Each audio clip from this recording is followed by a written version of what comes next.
Hello and welcome back to Digital Assets Daily. Good morning, good afternoon, or good evening, wherever you are in your corner of the world. I want to get into a few things here in a quick discussion. If you're paying close attention to this channel and you're watching all of our videos, you realize that we're basically building up a series and allowing you to put the puzzle together yourself without telling you what's going on other than the obvious and how it's affecting your investment. We kind of like it to make it fun here because we know you're very intelligent as well. So we like to show you everything and let you put the pieces together because it's much more exciting if I give you to the pieces to the puzzle and then you add them up and place them together. So today I'm going to cheat a little bit and just dive right into my point, which I know you realize throughout the different videos that we make in the series as we design it. We don't hype it. We understand that you're smart enough to know what you hold, and we don't make, little catchy emojis or little headlines or anything, because we know you understand that what we discuss is already very, very, very exciting, and you're probably, if you're paying close attention, as bullish as I am, about to explode, knowing that it's about to take off and we're going to lift up and see space from a whole different perspective. Now, diving right into the point, feel free, as always, if you're new to this channel, every link that we discuss or every article that we discuss, the link will be available in the description below. We have a couple of links down there if you're interested. People are often asking, what is something I could do, 401k, etc., the future. And there's a link in there for iTrustCapital. It's number one in the space for what it does, undisputed. Also, to me personally, if you've been in for a while, you get a little bit, not saying that exchanges aren't safe, not saying there's anything wrong with them. Absolutely. I don't, it's very rare that something does happen. But the fact is, a tiny letter word is bigger than you can really imagine. And that's C-A-N. That word is can. Sounds pretty silly at this moment. But when you think of those exchanges, something can happen. Now, what if something can happen to your investment? You're understanding the future of where this is headed. It's inevitable. We're so far beyond that. We're light years past that. It's here. Now, something happens in your investment that's sitting on an exchange. That is pretty tough, bitter pill to swallow. So me personally, I trust the wallet. I go to exchange and I buy and put it right into the wallet. I do have things diversified, as I believe everyone should. But there are different types of wallets if you're new. There's basically, I think it's called a hot wallet, like your Coinbase wallet. And then you have more of like a cold wallet or a cold storage. It's kind of like your bank safe vault. And for me, the specific is the Ledger Nano. You have the Bluetooth X and you have the USB plug S. And then you have, for some reason, they're not adding assets like XDC. You have the Decent wallet. It's very similar. It's a cold storage wallet, but it also holds XDC. When you get it, just update it, and you'll have the option for XDC. So if you're wanting pretty much between those two, I believe they cover about everything at that point. So having said that, there is a link also in the description below for the Nano Ledger or for the ledger.com, and you can get your Nano S or your Nano X. So those are my favorites, just from personal experience, personal use, and I offer those in the description below. So you don't have to search, just click the link and it'll take you right there. Okay, now diving back into the discussion, the cryptocurrency market is now worth over $3 trillion US dollar. Here are 5 things that happened in the space this past week, blah, blah, blah. That's really irrelevant. Feel free to breeze through there if you're wanting to. The fact that the Money Report on CNBC is supporting that headline, cryptocurrency market is now worth over $3 trillion. that's significant to them. You have their attention. It's only going to grow from here. The more they discuss, the more the masses will come in, because now they feel the comfort, warm and fuzzy, and that it's safe now that their main news source, the MSM, is discussing it. Now we're going to move on. Bitcoin flippins Tesla and Facebook, and will Amazon be next? Really connects to the last article, and here's why. The price rise over the weekend put Bitcoin's market cap within 600 billion USD of Amazon. I do believe it's going to fly past that as well. And here's the thing. All of the news now that it's gone above the 10,000, above the 50,000, above 60,000. Now we're on our way to, as the schedule, the projection projects. I'm blanking. My apologies. My mind is just racing ahead at where I'm really headed instead of the current discussion at hand. But what's going on is we know that the end game for Bitcoin was $1 million. So now it's basically racing in that direction. And I've had so many different theories on how it was going to connect and work with XRP for the end game as a 10K plus. And that's what I'm here for. Not here for profits. I mean, you can work your job. You can work a second job. You can work overtime. You can get profits there all you want. Pay off your bills, you have more money. Pay off another bill, you have more money. There's a lot of things you can do. Talk to a financial advisor, get an accountant, and you learn how to budget. My father taught me how to budget when I was 12, and I thought it was pretty simple. And he said, whenever you choose to begin, it's going to take you 12 months before it kicks in.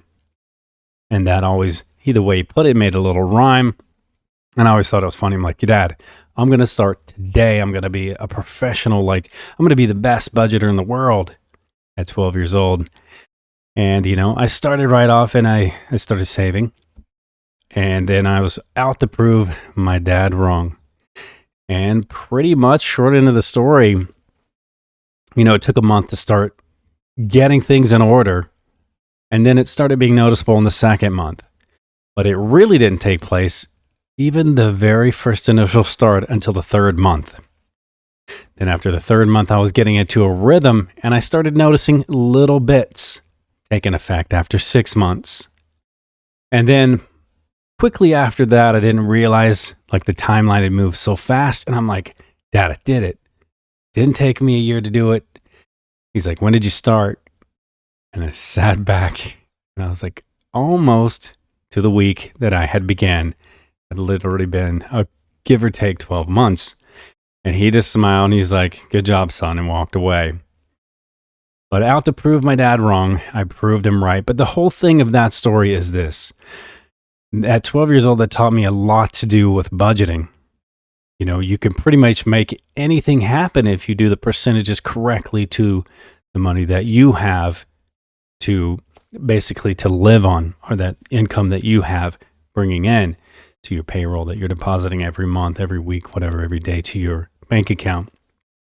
Now, having said that, I want to get into something. I know I'm kind of scattered tonight, but I'm so excited about how everything's going. I want to make sure that you at least hear this, because there's so many different new investors, I guess you could say, and different people now coming into this space. But there's one thing I want to continue to say over and over and over and again. It's not so much, I'm not seeing it all over my feed like we used to, I don't know, 3 to 5 years ago. Everyone wanted a mansion and a Lambo, going to fly around the world. I'm going to just spend money. Now that's great if you're just making unbelievable gains, outrageous gains. But the reality of it is this. A simple $2 million can change your life. And I'm making sure, again, guys, I didn't mean to go into this, but I just feel like should have this conversation today. $2 million can change your life for this. And again, when I'm saying these numbers, I'm always factor in your taxes, your capital gains, whatever tax applies. You know what I mean? But make sure if you can come out ahead with at least $2 million after taxes. Remember, I've said this many times. If you've been here from the beginning, you've probably heard it multiple times. But I want to reiterate it because a lot of people are either number one, unaware, number two, overlook it, or number three, so excited about the profits they want to buy a boat, buy a house, buy a car. That's great. You can have all of those. And this is how I'm going to explain how. All right. Now, when you get into that, a typical financial advisor, they have a range of percentages, whatever you want, but typically right in the dead center, maybe even the low end of safe center is about 8%. A lot of people aren't paying attention to this, but think of this. At 8% per million is $80,000. Obviously, you're going to have paid taxes every year on that interest. But again, that's money you don't touch. That's money you obviously did earn it, but you know what I'm saying? It's not, you didn't work that year for it. You worked all the years to achieve it. So having said that, $2 million to your financial advisor at 8%, he can do I forget the technical term, but pay you interest on your investment, on your loan to the financial advisor. 8% of every million is $80,000. So $2 million, that's $160,000. You still have the $2 million for the rest of your life and $160,000 a year income. At that, if you play your money smart, you're going to live comfortable for the rest of your life. You can have a nice car, you can have a nice home, being realistic with it, and it'll stay within your budget for your annual taxes, for your registrations, for all of your licenses, for all of your insurances. And you can choose at that point every single day when you wake up what you want to do. And again, if you do something like that, thinking with forever, if you work this hard to get through this, don't just waste it and blow it and be broke again. Something as simple as that. If you make much more, at least do still the same percentages and have that income coming in. Obviously, at that point, you know what I mean? You're going to pay your taxes on that $160,000 every year, but you have that coming in for life, and you still have that $2 million for life. And again, guys, I didn't mean to get off and track into that story, but there's so much exciting news that you can see that we're getting very, very close. Right now, back into let's go back and refresh really quick. The cryptocurrency market is now worth over $3 trillion USD. Boom. Next article, Bitcoin flipping Tesla and Facebook. Will Amazon be next? Boom. Digital currencies likely to be legal tender, central banks say. So now you see the buildup, and we've shared for pretty much this year, we've kind of had that whole theme showing you what's happening right here in today's article.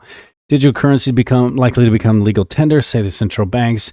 You see that the price of everything and the value of everything's moving up. You can see the crypto market just continues to soar. And then today, great news come out with the Ripple launching its crypto service for financial companies amid legal battle with the SEC. This is huge. This is something we've always discussed, whether it was private, in messaging on Twitter. And, we did a few, as a guest on a few other shows. And this is something we've discussed for quite a while, for quite a few years. The whole reason that Ripple was so cautious with the other half, we've always called it the liquidity pool. And now they're just coming out right out and saying it. Ripple is set to launch a product called Liquidity Hub that allows financial services and firms to offer their customers access to cryptocurrencies. Clients will be able to offer trading in a selection of cryptocurrencies, including Bitcoin, Ethereum, Litecoin, Ethereum Classic, Bitcoin Cash, and XRP. And Ripple, I'm going to skip that foot on the bottom. But having said that, we already know that companies like Ripple and Stellar have a built-in exchange, just the way that you and I go and get our currencies off of, BitTrue, Binance, Coinbase, take your pick off an exchange. Now, Ripple and Stellar have internal built-in exchanges, so you can, send whatever you want, and it'll come out the other end exactly what's needed to be received. So the liquidity pool that we've always said, why they've cautiously protected basically the other half is something that we've always mentioned, because Ripple has always said it would, basically worst case scenario would always become the lender of last resorts. But I don't think that's really a last resort. I think that's a pretty significant punchline, so to speak, of goal to achieve. But again, really quick on just this one paragraph. Founded in 2012, Ripple is closely associated with the cryptocurrency XRP. The company markets XRP to financial firms as a kind of bridge for speeding up international payments with its on-demand liquidity product. And we know that the AODL is pretty significant. And that is a major part of its entire system. Ripple being basically like I'm going to poorly say this, like the software company that designs its software to run most efficient with the currency XRP. And, as a poor example, to make that make sense, it would only make sense that once they're up and running at full speed, and then the financial institutions have the clarity they need to be able to use XRP, because as it is, it's designed for the wholesale enterprise institutional market. And then they're going to jump on that, and that is going to be very massive. And as a discussion today, not to point anything out, but there was a discussion on what it took to get XRP to 589, and they were mentioning something like a $26 trillion dollar market share is what it would need to reach that amount. But then I showed, just one simple thing, like even Swift or even JP Morgan Chase, where they're doing over $5 trillion a day. So we're talking 1.8 quadrillion annually. And again, the whole theme that, I shared the video where it was showing the, what's the market value of the interledger? And he's like, all the money. So again, we know that XRP is designed to move all the money as a bridge asset for the enterprise, institutional, and wholesale market. That's pretty massive. And those numbers are very massive. So again, there's a lot of FUD out there. There's a lot of maxis. We're not maxis on anything. I mean, if you follow us here, you understand that we pretty much hold a lot of the major assets. We still have a little bit of Bitcoin, a little bit of Ethereum. Obviously, our number one is XRP, XLM, XDC, and VeChain, but we hold a few others, even a couple of the meme coins. Like, just for fun, when it first came out, the Shiba coin, the Shiba Inu coin, the SHIB, SHIB. And that thing, as funny as it is, has done pretty impressive gains since I've held that. And it's just was for fun, expecting to lose everything. I mean, that thing's more than, I'm not even sure where we're at now. I think 12x from whenever we got it. But either which way, it was just for fun. Still today, I don't even care if it crashes down to zero. It's all been for personal research and fun, and it's done pretty darn amazing. But here you go, guys. Just a really quick refresher, and we will end this video with our final thought. But again, the cryptocurrency market is over $3 trillion. Bitcoin is now flipping Tesla, Facebook, and soon Amazon. Digital currencies are now on the discussion to be legal tender, say the central banks. And here we go, Ripple to launch the crypto service for financial companies amid legal battle with the SEC. And if you followed us closely for the past 2 to 3 weeks, one thing I have been showing intentionally are the banks stating soon they will be able to hold crypto or connect to crypto services.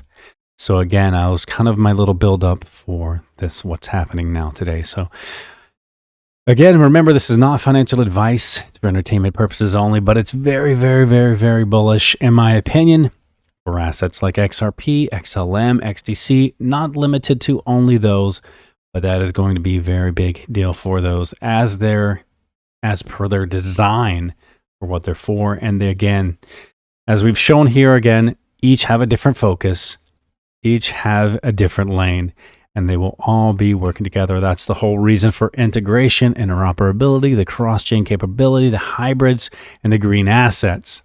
And those are some of the greatest of each of those categories.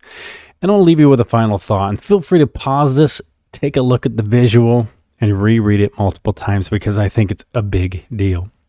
Don't burn your opportunities for a temporary comfort. And again, I want to say thanks to each and every one of you. And again, thanks to those on our Patreon and to our VIP on Patreon, Surfmeister. Much love to each and every one of you. And we will catch you in the next one.